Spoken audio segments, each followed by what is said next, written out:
Woke Hollywood. It is physically impossible to log onto YouTube.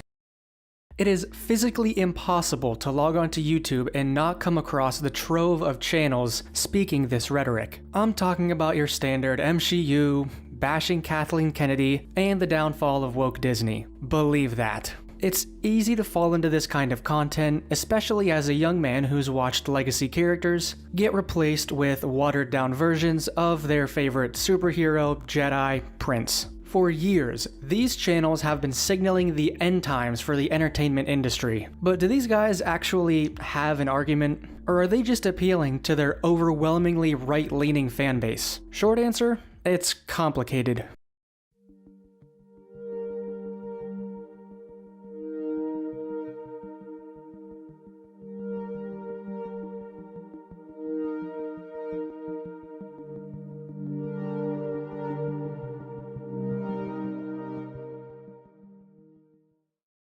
It's 2019.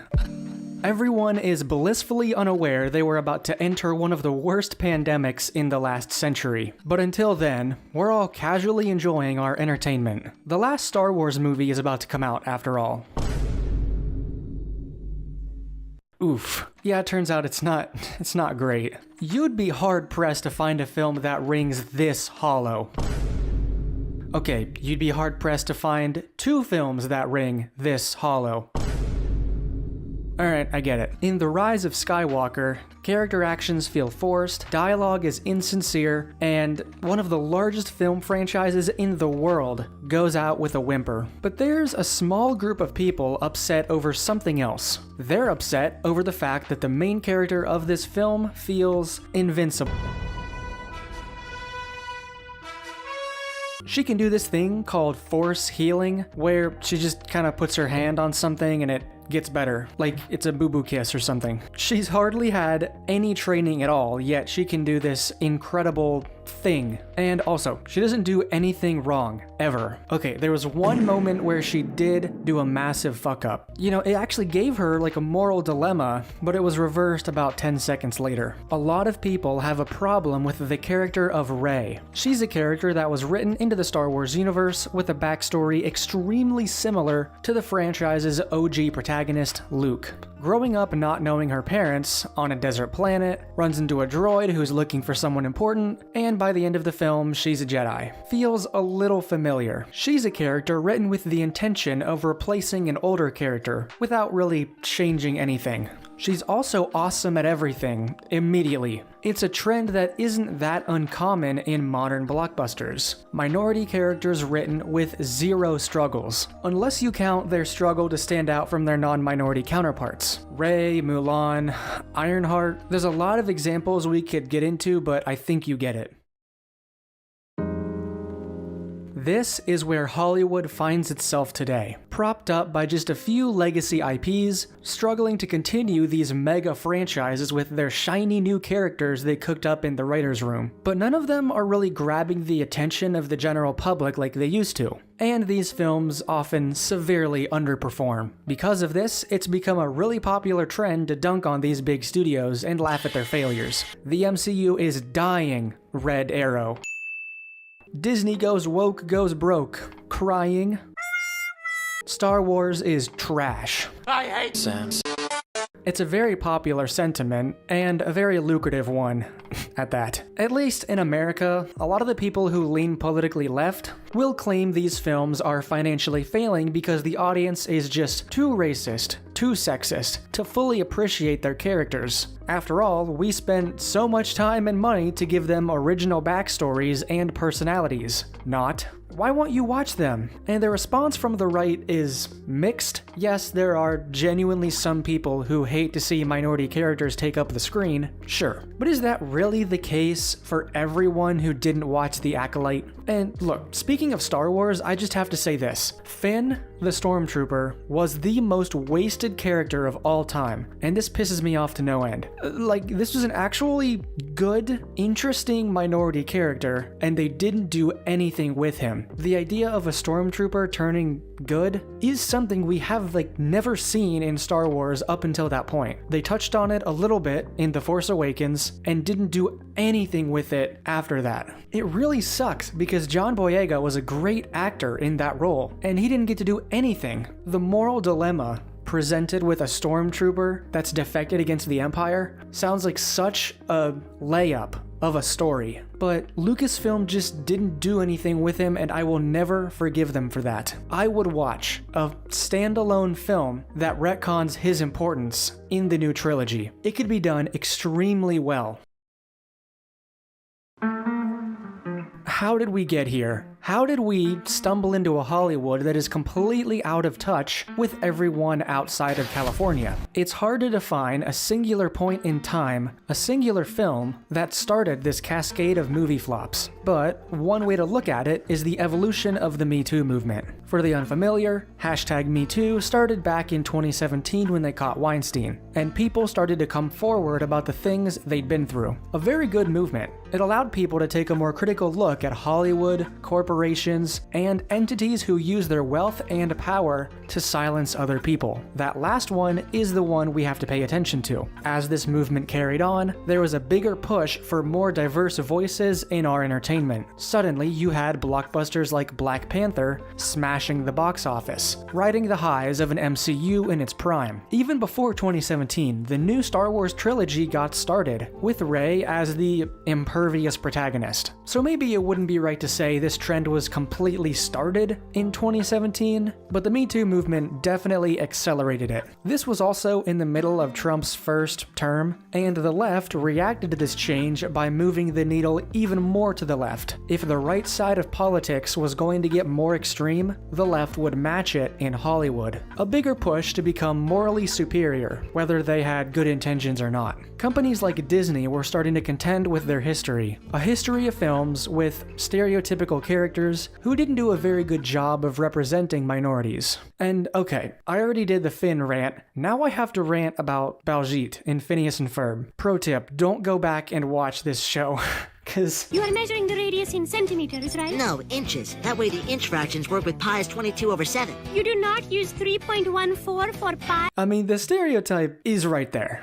And it's kind of crazy they were allowed to get away with this. The voice, bro, I can't.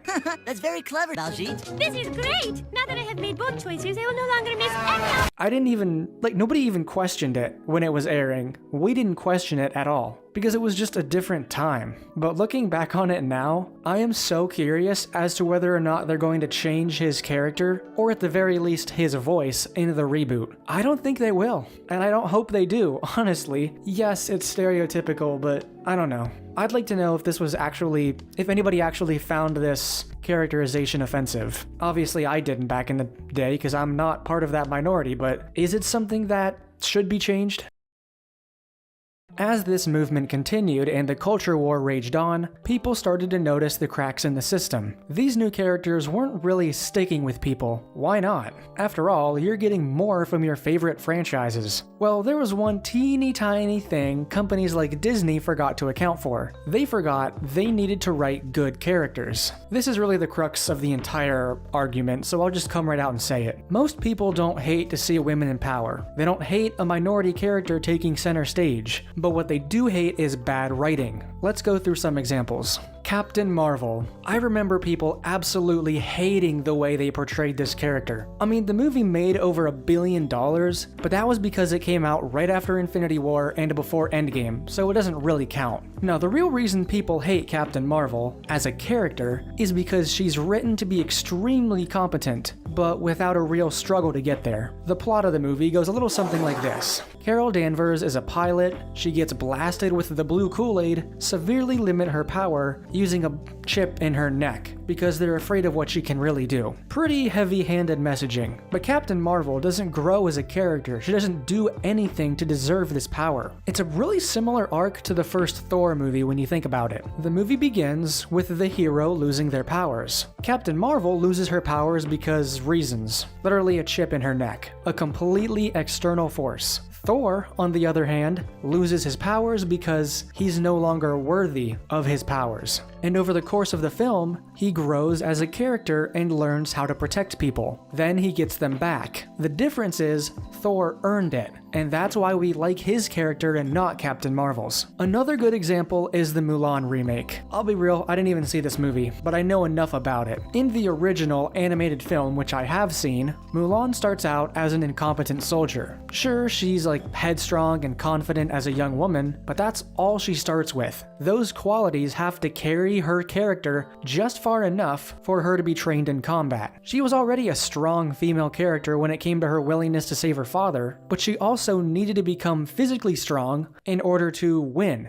In the remake, Mulan has chi, which could have been used to tell an interesting story about shaping that skill into something that helps people, but Disney treats chi like it's telekinesis or something. It's an external power that does nothing in the way of actual character growth, because Disney, more so than any other of these companies, is afraid to portray a minority character as somehow weak, even if they will grow out of that weakness over time. The pattern here is that these characters are strong female characters first and strong characters second. People can tell the difference. Stop treating them like they're idiots. There's a famous quote by actress Emily Blunt. Quote, "It's the worst thing ever when you open a script and read the words, 'strong female lead,'" she says. "That makes me roll my eyes. I'm already out. I'm bored." Those roles are written as incredibly stoic. You spend the whole time acting tough and saying tough things, unquote. Clearly, she's been in enough roles where the only screen direction was to look tough.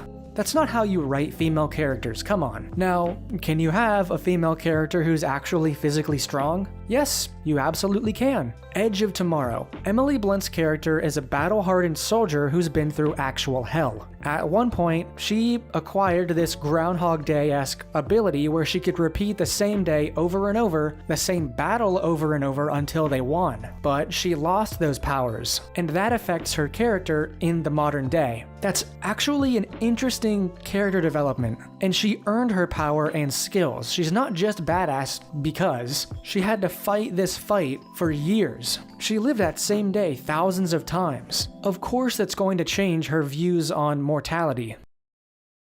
There's another aspect of this that I want to mention. Recasting traditionally white characters as a minority, or gender swapping them. At first, I didn't really have a problem with this, at all. But now, I'm kind of against it. Hear me out. I don't think white characters need to be protected or anything. We have the privilege of not needing our characters to remain representative of our group, and we're lucky for that. No, my main issue with this is fulfilling a diversity quota not by writing a strong character, but by shoving them into a pre-existing one. By doing that, these studios are doing two things. Number one, they're admitting that they don't know how to write a character of that minority, and two, they're admitting that they don't think a minority character is strong enough to stand on their own. I think the real goal of diversity in film should be writing new characters that audiences aren't familiar with that are genuinely interesting. One of the best examples of this is Miles Morales. Before Into the Spider-Verse came out, 90% of general moviegoers had no idea who this was. To them, he was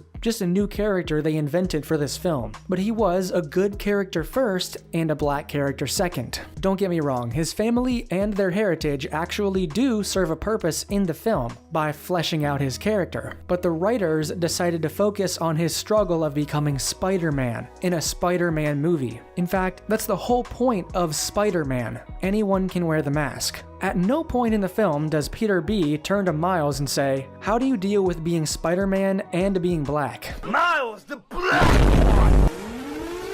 That sounds like something House would say to Foreman. Foreman's black. What?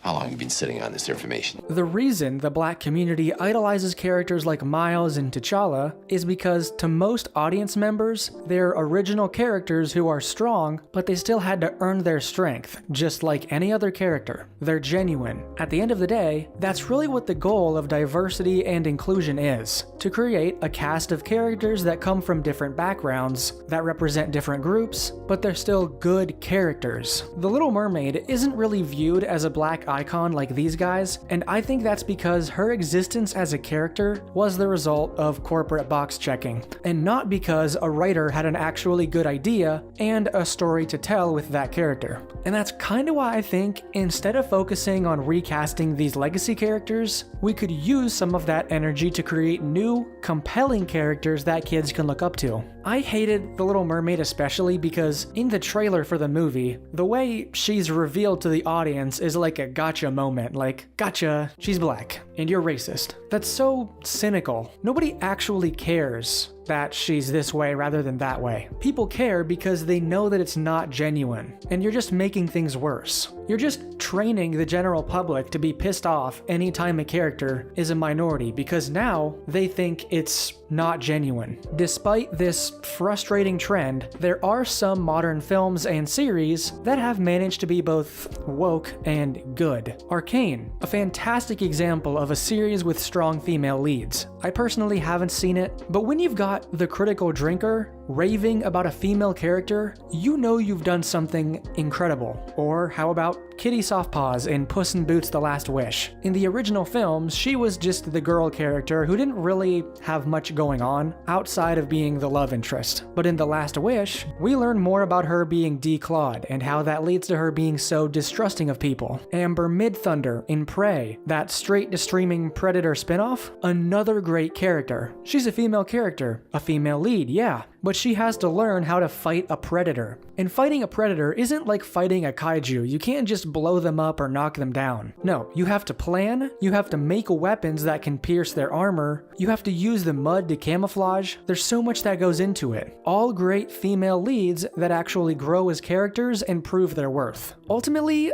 if it were up to me, I would say that writers should write characters that best fit the story they're trying to tell. Here's an example. Gladiator 2. The movie has gotten some mixed reception, sure, but a couple of characters I think they did right were the emperors. This might be a hot take, but I think they were the best characters in the movie. Because just imagine how the conversation went in the writer's room. We're looking for two emperor characters who are just the biggest, weirdest pieces of shit you've ever met. When you see these characters, you want to slug them in the nose. Pow, right in the kisser. Pow, right in the kisser.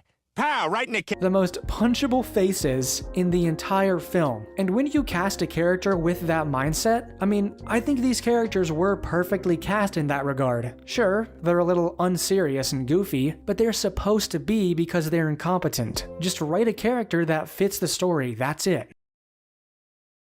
Anyway, it's been a while since I've done a video like this, but those are my thoughts, and I'd love to hear what you think. These topics can be very hard to discuss at times. Despite what the comments will tell you, I'm a straight white guy, so I don't really have the knowledge to speak on things like diversity. But you know what? I'm kind of over that sentiment too. Just because I'm not of a certain group doesn't mean I can't have an opinion. Because when you bar someone from speaking their mind, you discourage conversation about how to improve something. We need to be having these conversations because we actually care about good representation. Representation that creates good characters like Miles, T'Challa. It's something important that we need to do. You know, people like The Critical Drinker cater to their audience, sure. And I really don't know what his character is like in real life, but he's having a conversation about what Hollywood needs to do to improve how their female characters are written, because he wants to see good movies with good female leads. So really, The Critical Drinker is the biggest feminist on YouTube. Let that bake your noodle for a while. So yeah, comment below what you think, subscribe for more videos. I love you all. Good night.